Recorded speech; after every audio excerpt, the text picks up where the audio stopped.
إن الحمد لله نحمده ونستعينه ونستغفره ونعوذ بالله من شرور أنفسنا ومن سيئات أعمالنا من يهده الله فلا مضل له ومن يضلل فلا هادي له وأشهد أن لا إله إلا الله وحده لا شريك له وأشهد أن محمدًا عبده ورسوله صلى الله عليه وعلى آله وصحبه وسلم تسليمًا كثيرًا أما بعد فإن أصدق الحديث كتاب الله وخير الهدي هدي محمد صلى الله عليه وسلم وشر الأمور محدثاتها وكل محدثة بدعة وكل بدعة ضلالة وكل ضلالة في النار. Allahun Azza wa Jalla lavdërojmë, ata falenderojmë, vetëm prej Tij ndihmë dhe falje kërkojmë mbrojtje të Allahu Azza wa Jalla nga të këqijat e shpirteve dhe veprave tona, atë të cilën na udhëzon Allahu me mirësinë dhe urësinë e Tij nuk ka kush që humb, ndërsa atë të cilën e lën në humbje me drejtsinë e Tij nuk ka kush që udhëzon. Dëshmoj se nuk meriton të adhurohet askush me të drejtë përveç Allahut, i cili është një dhe nuk ka shok, dhe dëshmoj se Muhammedi sallallahu alaihi wasallam është rob dhe i dërguari i Tij, paqja, mëshira, bekimet e Allahut Azza wa Jalla qofshin mbi të, mbi familjen e Tij të ndershme, mbi shokët e Tij besnik dhe mbi gjithë ata të cilët e përcjellin rrugën e Tij deri në ditën e gjykimit. Nuk ka dyshim se fjala më e drejtë dhe më e vërtetë është fjala e Allahut Azza wa Jall, ndërsa udhëzimi më i mirë dhe më i plotë është udhëzimi i pejgamberit ton Muhammedit sallallahu alaihi wasallam, ndërsa vepra më e keqe dhe më e shëmtuar është ajo shpikura në fe, nga se çdo shpikje në fe është bidat risi, e çdo risi çon në humbje, e çdo humbje çon në zjarr të xhenemit. Allahu na mbrojt neve dhe juve prej tij. Vëllezër të nderuar, e këshilloj veten dhe juve që t'ja kemi frikën e Allahut Azza wa Jall me një frikë sinqert, dhe mos vdesim ndryshe vetëm se duke qenë musliman. T'ja kemi frikën e Allahut Azza wa Jall kudo që t'jemi, edhe të pasojmë të keqen me të mirë, se e mira e shtyn të keqen, mirë po të silme me njerëz me një edukat dhe moral të lartë. E falenderojmë Allahun Azza wa Jall për mirësitë e panumërta me të cilat na ka begatuar me to. E falenderojmë Allahun Azza wa Jalla i cili na ka dërguar pejgamber, e ka zbritur libra që të na tregoj se pse na ka krijuar, nga jem ardh, ku do të shkojmë dhe si do të jetë përfundimi jonë. E falenderojmë Allahun Azza wa Jalla i cili na ka stalisur me iman, me bindjen në zemër, edhe na ka zbukuruar jetën me të, e na ka bërë që t'i kalojmë vështirësitë dhe mundimet e kësaj jete me lehtësi, nga se jeta është sprova. Salman al-Farisi, një prej shokëve të pejgamberit sallallahu alaihi wasallam, po kalon në një kufi prej kufive të muslimanëve, duke i pa ata njerëz të cilët kishin marrë guximin, kishin vullnetin që me i ruajt ata kufi, me i ruajt ata banor, duke e fliuar edhe veten, duke bërë xhihad në rrugën e Allahut Azza wa Jall, mirë po se është njeriu, ndonjëherë edhe ka mundësi me rrogë plagështia, edhe mu lodh, edhe me ndje lodhje kështu me radh, dhe i përgëzon Salman al-Farisi, ju thotë se atë që një të ba jo, është shumë punë e madhe. E kam dëgjuar pejgamberin sallallahu alaihi wasallam duke thonë se ai i cili i ruan kufit e muslimanëve ka shpërblimin më të madh se me agjeru një muaj, se mu fal një muaj vullnetar. Qofse Zoti e ka shkruar me vdek atë, Allahu Azza wa Jall gjitha punët e mira që u kanë të i bë kanë mi shkuar dhe s'kanë më ndërprer. Edhe do të furnizohet edhe në jetën varreza, edhe do të sigurohet el-Fattan, do të sigurohet prej sprovës së varrit.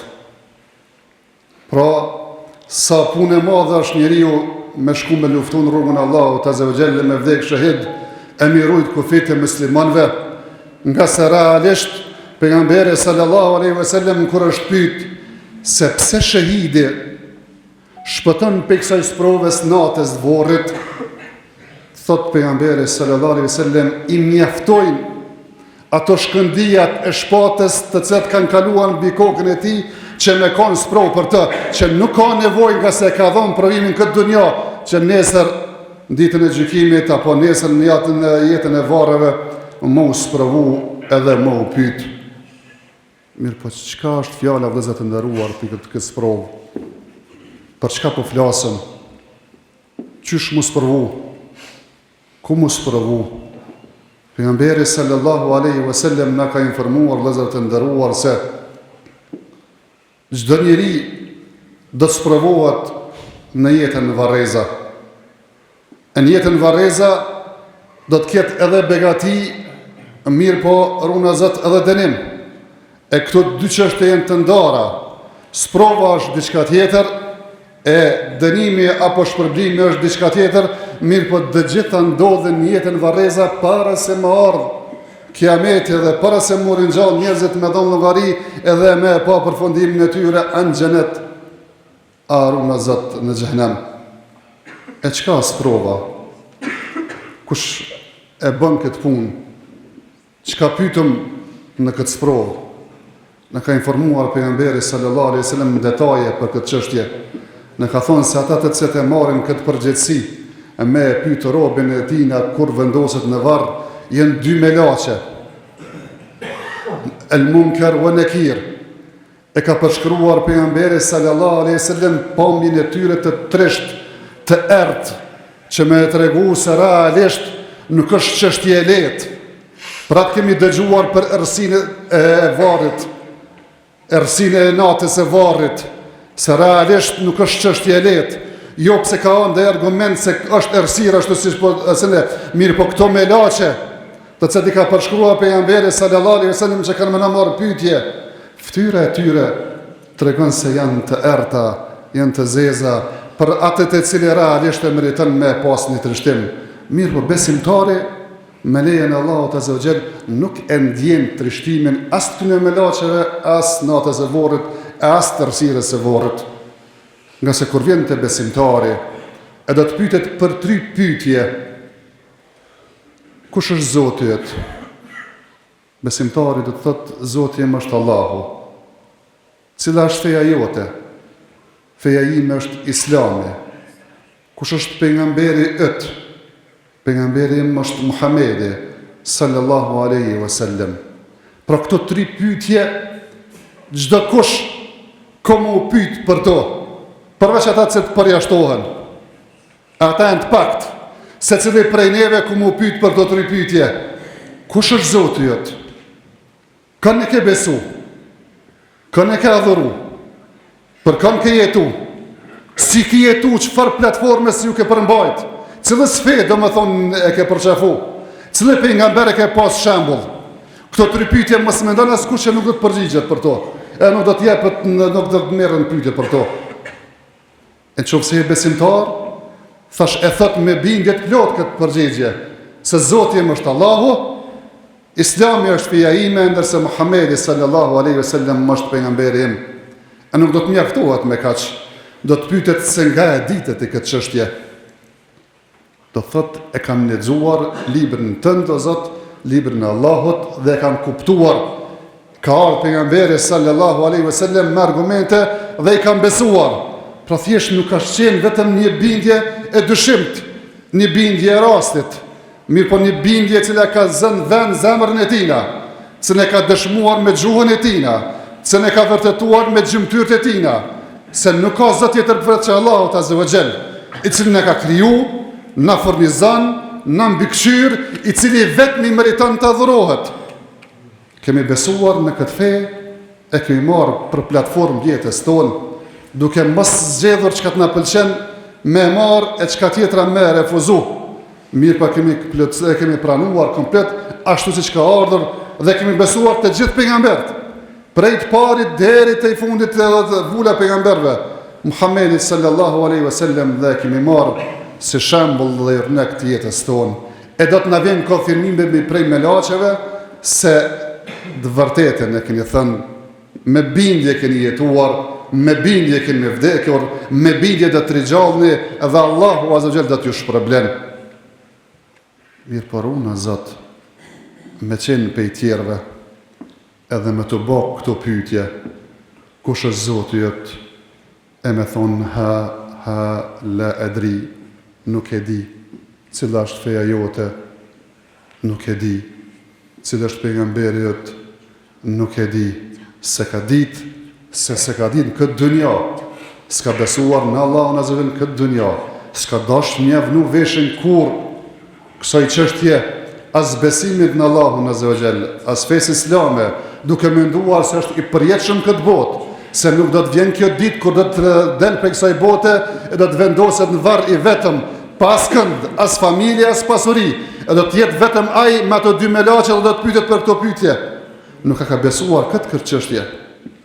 E atëherë do të thotë se la adri, edhe do t'i thuhet se me të vërtetë as nuk e këtë ditë këtë dunja, as do të ndojnë tish, nuk e ditur do më thonë këtë dunja më në vjetën varezave, mirë po edhe as kur do të ringjallesh, nuk do të kesh përgjigje të saktë në pyetjet që të bëhen. Kjo është realiteti vëllezër të nderuar që do të ballafaqohem gjithë ne. Edhe këtë e besojmë ashtu siç e besojmë Allahun azza wa jall që është hak, se i njëjti Allah azza wa jall dhe pejgamberi na ka informuar për këto çështje. Mirë po, edhe pse besimtari e ka lënë, e tjetrit dështon, ajo që do të jetë si ngushëlluese për besimtarin në pjesën tjetër të jetës, do të jetë vepra e tij e mirë. Ajo që ka bën këtë dunja me dorët e tina, ajo sadaka që ka bë, ai namaz që e ka fal, ai agjerim që e ka bë, ai lidhje farafisnore që e ka marrë, aty të varfër që i ka ndihmu, e kështu me radhë, nga se kështu na ka informuar pejgamberi sallallahu alaihi wasallam, kur na ka thonë se çdo njeri që vendoset në varr e varroset, do të ninë edhe themrat dhe fërkemt e njerëzve që largohen prej varrit. E do t'i vjen thot namazit te koka e tij. E do të vjen agjerimi nonën në djathtë e tij. E do të vjen zeqati nonën e majtë e tij. E do të vjen përpara atina vepra tjera të mira pe sadakas, e ndihmes, e lidhje farafisnore që i ka pasur dhe që i ka bën këtë dunja. E kur të vjen don me ardh derimi ka koka, namazit thot nga unë nuk i qasje. E kur don me ardh nga unë e djathtë, do t'i thot agjerimi nga unë nuk i qasje. E kur vjen nga unë e majt, do t'i thot zeqati nuk nga unë ime nuk i qasje. E do t'i vjen nga këmbët dhe përpara, do t'i thojnë vepra tjera të mira, nuk i qasje. Të ky rob nga se realisht e ka fortifikuar edhe e ka mbrojtur veten me namaz, edhe me zeqat, edhe me agjerim, edhe veprat e mira, duke ashtuar besimin se e ka ditë se do të ballafaqohet me këto pyetje, edhe me këtë realitet, edhe e ka ditur se këtu nuk bojnë punë, as parja, as pasuria, as autoriteti, as emra, as prejardhja, mirë pa ajo që ka mundësi me të shpëtuar është pikrisht veprat e mira që i ke bën këtë dunja, se pejgamberi sa më ka informuar se i vdekuri kur vdes e përcjellin 3 gjëra, e përcjell familja e tij, e përcjell pasuria e tij, e përcjell amele, vepra e tij, e këto 2 të parat kthehen, e ato që do të vazhdojnë, do më thonë me shoqëru do të jetë vepra e tij, ata që do të qetësojnë robin, do të freskojnë robin, do të jenë pikërisht veprat e tij, saqë do të vinë që shka në hadith vërtet pejgamberi sallallahu alaihi wasallam, do të personifikohen në individ me fytyrë të bukur, me rroba të bukura, të parfumosura, edhe do të pyet se kush je ti, do të thotë jem vepra e mirë e jotja që e ke bën këtë dunja, se s'ke pas vepër të mirë që e ke dëgjuar për të, vetëm se ke shpejtuar me e bë. Mirë po s'ke pa mëkat, apo si e ballafaqoar me kërë mëkat, vetëm se e kon gjithmonë ai cili e ke frenuar veten dhe ke hezituar me bë atë mëkat. E pyetja është, a jemi na të tillët, të cilët kur dëgjojmë për vepra të mira, për namaz, kur na thirrë zoni mu fal, kur ka ndonjë projekt të hajrit me dhon, kur vjen Ramazani me agjeru, a jemi ata që me të vërtet shpejtojmë në veprat mira, dhe jemi pe atyre që të runa Zot kur dëgjojmë mëkate, dëgjojmë gibet, në ndonjë fotografi që s'na pëlqen, jemi të parët dhe me shpejtësi e largojmë dhe frenojmë veten, apo runa Zot tash jemi pe atyre që do t'i vjen me laçja me ftyrë të errët, me rrobat të këqija, me erë të keqe, e do të përgëzohet me shposhtrim nga Allahu Azza wa Jall dhe me dënim për hershëm, e do të pyet se kush je ti, do të thotë jam vepra jote e keqe që e ke bën këtë dunja. S'ke dëgjuar për vepra të mirë, vetëm se ka largu veten tënde prej saj. Mirë, po s'ke dëgjuar për mëkat, vetëm se e koni parë dhe s'ke hezituar dhe ke shpejtuar me bëhat mëkat. Zoti mos na bëft prej tyre, ja Rabbi, na bëf prej atyre të cilët nuk dëgjojnë vepër të hajrit, sado e vogël që është, vetëm se e praktikojmë, mirë po nuk dëgjojmë për mëkat apo sprovohemi mëkat, sado që i vogël tjetë, vetëm se të largohem prej tij. Aqulu qawli hadha wastaghfirullaha li wa lakum fastaghfiruhu innahu huwal ghafurur rahim.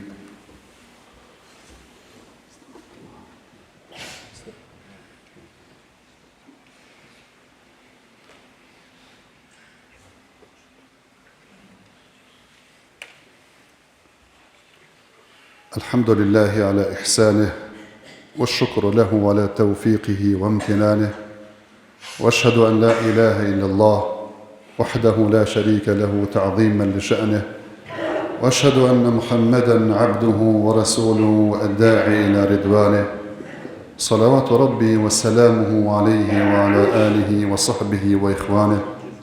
Dhe të nderuar, jem duke folur për jetën varreza, për sprovën e parë që do të pyetesh për ato 3 pyetje, për të cilat pejgamberi sallallahu alaihi wasallam e ka pas tradit, kur i ka varros të vdekurit, pavarësisht kush ka qenë ai. As nuk ka kënduar Kur'an, as nuk ka bë as ndonjë ritual të posaçëm, përveç se ka thonë këtë fjalë: Istaghfiru li akhikum, kërkoni falje për vllahun të juaj që po e varrosni, se ai tash po pyetet dhe ka nevojë mu përforcu. Kjo është ajo tradita e pejgamberit sallallahu alaihi wasallam që kur i ka varrosur të vdekurit, kështu ka vepruar. Thjesht vetëm me bë dua që Allahu azza wa jall më fal, Allahu azza wa jall më mëshiru, Allahu azza wa jall më forcu kur pyetet këto 3 pyetje. Kjo është tradita e sunetit e pejgamberit sallallahu alaihi wasallam, edhe asgjë më tepër.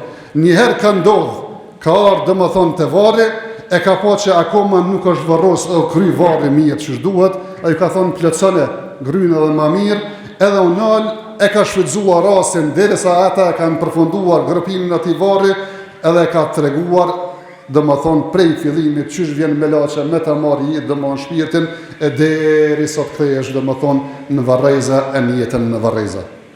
Kjo ka qenë tradita e pejgamberit sallallahu alaihi wasallam. Mirë po vëllezër të nderuar, a keni dëgjuar për gjumin e atij të posamartuarit, atij dhondrit që u martu si frikë dhe ka flajt? Ka në hadith vërtet pejgamberit sallallahu alaihi wasallam se besimtari i cili është besimtari i drejt edhe i kryen me sukses ato 3 pyetjet. Ka në hadith vërtet pejgamberit sallallahu alaihi wasallam se atij personi do t'i shtrohet prej xhenetit, do të veshet për rrobave të xhenetit, do t'i hapet një derë nga xheneti dhe të t'i vjen nga freskia dhe aroma e xhenetit. Edhe kur dëgjon për këtë bukuri, edhe kur të fillon me përjetu këtë gëzim që duke përjetuar, ku me thonë, atë kthena pe gëzimit e këndon njëri, ku të ndonë një gëzim që ka qef edhe tjere me javë të kalzue. Atë kthena të familjarët mi të tregoj se qëfar gëzimi e qëfar begatia Allah azhën me kanë dëruar. A i thuat rre flej si aj dhonri i ri, deri sa të vjen në më thonë dita me urin gjallë. Kështë gjumi besimtarit. Dhe saruna zëtë me konë për i tjerve. Ka në hadith vërtet për pejgamberit sallallahu alaihi wasallam që do t'i shtruat në varë prej xhenemit, do të veshet prej xhenemit, do t'i hapet një derë prej xhenemit, e do t'i vjen prej zjarit e prej domethënë gratësisë e vapës zjarit edhe ati duke qenë në varë. Po jo të mkaq, ka në hadith vërtet pejgamberit sallallahu alaihi wasallam se i tili do të goditet me një që kanë mes kokës, sa do të dëgjojnë zërin e tij çdo gjë që është afër tij, përveç njerëzve dhe gjinëve. Jo vetëm kaq, ka në hadith vërtet pejgamberit sallallahu alaihi wasallam se do t'i ngushtohet varri derisa do t'i hinë brit njëri tjetrën. E kjo është ajo që ka thënë Allahu azza jall se men a'rada an dhikri fa inna lahu ma'ishatan dhanka, ai cili ja kthen shpinën, domethënë kujtimit tim, Kuranit tim, do të ketë në jetë të ngushtë, në jetë të zëmt, është pikërisht për natën e varrit dhe jetën e varreza. Allahu azza jall na bëj që mos më përjetu këto çështje. Mirë, po në realitet duhet me kuptuar se vendbanimi i parë i besimtarit në ahiret është varri. E pejgamberi sallallahu alaihi wasallam ka thonë, kur e ka varrosur një të varrosur, një të vdekur, ka thonë për që ditë përgatituni. Për çdo ditë kem lajme, për çdo ditë prezantojmë, duke i varrosur njerëz e duke dëgjuar filani vdiq, e tjetri vdiq, e gdhën një herë kena krijuar një fal imuniteti se ata kanë me vdekur e na jo. E s'pedim gjorit se nësat pe e varrosin dikon, e nesër do të na varros dikush neve. Edhe ashtu siç nuk po merr asgjë gjë. Domethënë këtë dunjë pe kësaj dunjaje, as na s'kemë marrë asgjë përveç atyre veprave të mira, fjalëve të mira që i kemi bën në këtë dunjë. Lutem Allahun azza wa jall që të na bëjë të vetëdijshëm për jetën e varrezave, për sprovën dhe dënimin. Lutem Allahun azza wa jall që të na forcon atë ditë kur bëhem sual, e të merrem në llogari. E lutim Allahun azza wa jall që të na ruan në natën e varrit, e të na bën jetën varreza jetë të këndshme, të na zgjeron varrin, e të na bën bashkë pe bashkë në xhenetit, e kur se serona zot grop pe gropave të xhenemit. Lutim Allahun azza wa jall që të na i fal neve kusuret tona, metat tona, mëkatet tona, na fal neve dhe prindrit tonë, të fal këtë musliman në përgjithësi. Inna Allaha wa malaikatahu yusalluna 'alan nabi. يا أيها الذين آمنوا صلوا عليه وسلموا تسليما. اللهم صل على محمد وعلى آل محمد كما صليت على إبراهيم وعلى آل إبراهيم إنك حميد مجيد. اللهم بارك على محمد وعلى آل محمد كما باركت على إبراهيم وعلى آل إبراهيم إنك حميد مجيد. اللهم آت نفوسنا تقواها وزكها أنت خير من زكاها أنت وليها ومولاها. اللهم يا مقلب القلوب ثبت قلوبنا على دينك. اللهم إنك عفو تحب العفو فاعف عنا يا حي يا قيوم برحمتك نستغيث. أصلح لنا شأننا كله ولا تكلنا إلى أنفسنا طرفة عين. اللهم أغننا بحلالك عن حرامك وبفضلك عمن سواك يا رب العالمين. اللهم ربنا آتنا في الدنيا حسنة وفي الآخرة حسنة وقنا عذاب النار. ربنا اغفر لي ولوالدي وللمؤمنين يوم يقوم الحساب. إن الله يأمر بالعدل والإحسان وإيتاء ذي القربى وينهى عن الفحشاء والمنكر والبغي يعظكم لعلكم تذكرون.